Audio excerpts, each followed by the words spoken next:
নমস্কার, আপনারা দেখছেন দ্য ইন্ডিয়ান ইনফরমেটিভ চ্যানেল। শুরু করছি আজকের আবার একটি নতুন ভিডিও নিয়ে। ডিআরডিও তৈরি এই মিসাইলটি কার্যত ভারতীয় বায়ুসেনার পুরোপুরি খেলা ঘুরিয়ে দিতে চলেছে, অর্থাৎ এটি একটি গেম চেঞ্জার মিসাইল হতে চলেছে।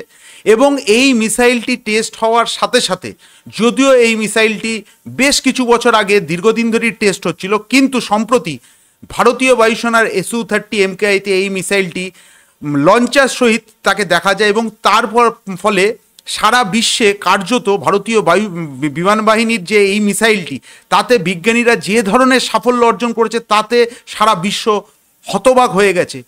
কেন, কিভাবে, এটি জানার জন্য ভিডিওটি শেষ পর্যন্ত দেখুন। ভিডিওটি যদি ভালো লাগে তাহলে অবশ্যই লাইক করবেন এবং আমাদের চ্যানেলটিকে সাবস্ক্রাইব করবেন। আমি আজ থেকে 3-4টে কি 5টা ভিডিও আগে একটি ভিডিও করেছিলাম, সেখানে বলেছিলাম যে ভারতীয় বায়ুসেনা অর্থাৎ ভারতের ডিআরডিও অলরেডি গোপনে অস্ত্র মার্ক 3 কিন্তু টেস্টিং ফেজ প্রায় সম্পূর্ণ করে ফেলেছে। এবং তার পরপরই কিছুদিন আগে একটি সংবাদপত্রে, বিভিন্ন রকম সংবাদপত্রে দেখা যায় ভারতীয় সুখোই 30 MKI-তে অস্ত্র মার্ক 3 অর্থাৎ তাকে নাম দেওয়া হয়েছে গান্ডিভ। তো এই মিসাইলটি কিন্তু সুখোই 30 MKI লঞ্চারের মধ্যে ইন্ডাক্ট করা ছিল এবং তার পরপরই সারা বিশ্বে কিন্তু এই নিয়ে তোলপাড় শুরু হয়ে গেছে। তার কারণ এই মুহূর্তে বিশ্বের সব থেকে আধুনিকতম BVR মিসাইল বলা হয়, আপনারা প্রত্যেকেই জানেন, সেটি হচ্ছে মেটিওর। এবং এই মেটিওরকে কাউন্টার করার মতন কোনো মিসাইল এই মুহূর্তে বিশ্বে কোনো দেশের কাছে নেই, ইভেন কি আমেরিকার কাছেও নেই।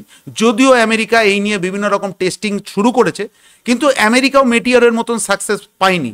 কিন্তু বর্তমানে ভারতের ডিআরডিওর বিজ্ঞানীরা কার্যত বিপ্লব ঘটিয়ে দিয়েছে এবং মিসাইল টেকনোলজিতে দেখা যাচ্ছে ভারতের বিজ্ঞানীরা, বিশেষ করে ডিআরডিওর যে ল্যাব, সেই ল্যাব একটার পর একটা সাফল্য কিন্তু অর্জন করে চলেছে। এবং বিশ্বের বহু আধুনিক দেশের থেকে কিন্তু তারা যে ধরনের মিসাইল তৈরি করে, সে এয়ার টু এয়ার হোক, এয়ার টু গ্রাউন্ড হোক, যে কোনো ধরনের মিসাইলে কিন্তু ভারতীয় বায়ুসেনার ভারতীয় ডিআরডিও কিন্তু এক কথায় প্রত্যেককে কার্যত ছাপিয়ে গেছে। এক্ষেত্রে ভারতের ডিআরডিও সাফল্য কিন্তু এক কথায় প্রশ্নদিত।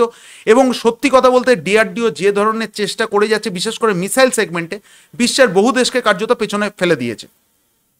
এখন প্রশ্ন হচ্ছে, কি এমন আছে এই অস্ত্র মার্ক 3-তে যাকে বলা হচ্ছে ভারতীয় বায়ুসেনার প্রকৃত গেম চেঞ্জার হতে চলেছে। মূলত মেটিওর মিসাইলের কেন ইউরোপিয়ান ইউনিয়ন বা ইউরোপীয় কান্ট্রি যুদ্ধের প্লেনের এত দর, তার কারণ আপনারা লক্ষ্য করে দেখবেন যে রাফেল থেকে শুরু করে ইউরোফাইটার টাইফুন বা গ্রিপেন এনজি, যত রকমের যুদ্ধের প্লেন আছে, তাদের প্রথম কিন্তু ইউএসবি হচ্ছে সেই সব যুদ্ধের প্লেনে কিন্তু মেটিওর মিসাইল ইনস্টল করা রয়েছে। এবং এই মেটিওর মিসাইল ইনস্টল হওয়ার সাথে সাথে এই যুদ্ধের প্লেনের দামও যেরকম বাড়ছে এবং এই যুদ্ধের প্লেনের চাহিদাও কিন্তু দিনকে দিন বাড়ছে। আর এইখানেই ভারতীয় বায়ুসেনা ডিআরডিও, এটি কিন্তু দীর্ঘ 10 বছরের প্রজেক্ট, এটি কিন্তু 1-2 বছরের গল্প নয়। দীর্ঘ 10 বছর ধরে ভারতের ডিআরডিওর কিন্তু এটা মানে এক কথায় বলতে গেলে তাদের নিরন্তর পরিশ্রমের ফসল কিন্তু অস্ত্র মার্ক 3, যাকে বলা হচ্ছে গান্ডিভ। এখন প্রশ্ন হচ্ছে, এই অস্ত্র মার্ক 3-তে কি এমন আছে যেটা কিনা মেটিওরের রয়েছে এবং অস্ত্র মার্ক 3-এর রয়েছে, বা বিশ্বের কোনো দেশ কেন এই পর্যায়ে পৌঁছাতে পারেনি? তাদের কি বিজ্ঞানীরা কি তাদের ক্ষেত্রে কি গবেষণায় পয়সা সেখানে ঢালা হচ্ছে না?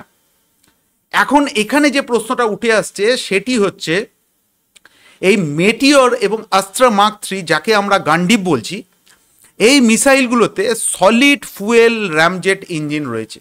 এখন এই সলিড ফুয়েল র্যামজেট ইঞ্জিন মূলত বিশ্বের বহু দেশ লিকুইড ফুয়েল র্যামজেট ইঞ্জিন তৈরি করেছে, কিন্তু সলিড ফুয়েল র্যামজেট ইঞ্জিনের মাধ্যমে air two air BVR missile তৈরি করা, এক্ষেত্রে যে ধরনের দক্ষতা লাগে বা যে ক্ষেত্রের একদম টপমোস্ট জায়গায় যেতে হয়, সেখানে একমাত্র মানে MBDA-এর পর ভারতের ডিআরডিও সেই জায়গাটা দখল করে ফেলেছে। এবং সব থেকে যেটা ইন্টারেস্টিং ব্যাপার, সেটি হচ্ছে MBDA তৈরি মেটিওরের এখনও পর্যন্ত রেঞ্জ পুরোপুরি না জানা গেলেও ধরা হয় যে মেটিওর মিসাইলের রেঞ্জ কিন্তু 300 কিলোমিটার। আর SDFR অর্থাৎ ভারতের যে গান্ডিভ মিসাইল বা অস্ত্র মার্ক 3 মিসাইল, সেটির কিন্তু রেঞ্জ 350 কিলোমিটার। এখন এই 350 কিলোমিটার কোনো যুদ্ধের প্লেনের সাথে যদি কোনো মিসাইল ইনস্টল করা থাকে, তবে আপনারা বুঝতে পারছেন যে ভারতের যদি পাকিস্তানি বায়ুসেনাকে ভারতের অভ্যন্তর থেকে পাকিস্তানের ভেতরে গিয়ে ভারতীয় বায়ুসেনার এই বিভিআর মিসাইল কিন্তু তাকে অ্যাটাক করতে পারবে। আর এর যে নো এসকেপ জোন, কেন এই মিসাইলটি অন্যান্য বিভিআর মিসাইল থেকে আলাদা, কেন মেটিওরকে আলাদা বলা হয়, শুধু কি সলিড ফুয়েল র্যামজেট ইঞ্জিন রয়েছে তা কিন্তু নয়। এই মিসাইলের মধ্যে রয়েছে, এই মিসাইলের সুবিধাটা হচ্ছে এ যত টার্মিনাল স্টেজে যাবে, অর্থাৎ এই মিসাইলটি যখন একটি যুদ্ধের প্লেনকে ধাওয়া করবে, শেষ মুহূর্তে কি হয়, অন্যান্য মিসাইলগুলো যুদ্ধের প্লেনের কাছে গিয়ে অনেক সময় তাদের যে ভেলোসিটি থাকে সেটা কিন্তু কমে যায়, কিন্তু এই মিসাইলটি যত টার্মিনাল স্টেজে যায় তত তার বেগ বেড়ে যায়, অর্থাৎ এটি টার্মিনাল স্টেজে প্রায় ম্যাক 4 পর্যন্ত স্পিড হয়ে যায়। অর্থাৎ বুঝতে পারছেন যে একবার এই মিসাইলটি যদি প্রপার লক করে দিয়ে ছেড়ে দেওয়া হয়, তবে কোনো যুদ্ধের প্লেনের এই মুহূর্তে বাঁচার ক্ষমতা নেই, আকাশে তাকে মরতেই হবে।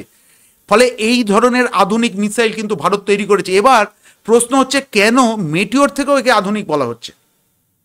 প্রথম কথা হচ্ছে এতে 2 ওয়ে ডাটা লিঙ্ক রয়েছে এই মিসাইল। এক তো সলিড ফুয়েল র্যামজেট ইঞ্জিন রয়েছে, সে যে কোনো অল্টিটিউড থেকেই এর রেঞ্জ কিন্তু প্রায় 300 থেকে 350 কিলোমিটার, যদিও বলা হচ্ছে প্রায় জমি থেকে 20 কিলোমিটার ওপরে এর রেঞ্জ 350 কিলোমিটার, কিন্তু যত নিচের দিকে আসবে তত হয়তো সামান্য কিছু রেঞ্জ কমতে পারে, কিন্তু এই রেঞ্জ কমাটাকে কিন্তু বড় করে দেখার কথা নয়। তার কারণ ডিআরডিও এই মিসাইলের সাথে 2 ওয়ে ডাটা লিঙ্ক যুক্ত করেছে। প্রথম কথা হচ্ছে একে কোনো যুদ্ধের প্লেন থেকে তো একে লঞ্চ করা যাবেই। এইবার ধরুন কোনো যুদ্ধের প্লেন যদি 350 কিলোমিটার দূরে কোনো শত্রুকে ট্র্যাক যদি করতে না পারে, তখন কি হবে? তখন ভারতের কোনো অ্যাওয়াক্স যদি আকাশে থাকে, সেই অ্যাওয়াক্স 350 কিলোমিটার দূরে যদি কোনো যুদ্ধের প্লেন, শত্রু দেশের যুদ্ধের প্লেন আকাশে থাকে, সে ডাটা লিঙ্কের মাধ্যমে ভারতের SU-30 MKI বা তেজাস মার্ক 2-তে সেই সিগন্যাল পাঠাবে এবং তেজাস মার্ক 2 ওখান থেকে মিসাইল লঞ্চ করে দেবে বা সুকোই 30 লঞ্চ করে দেবে। অর্থাৎ একে 2 ওয়ে ডাটা লিঙ্ক। আর সব থেকে বড় কথা হচ্ছে এর AESA কার্ড, সেটা ভারতেই তৈরি হয়েছে।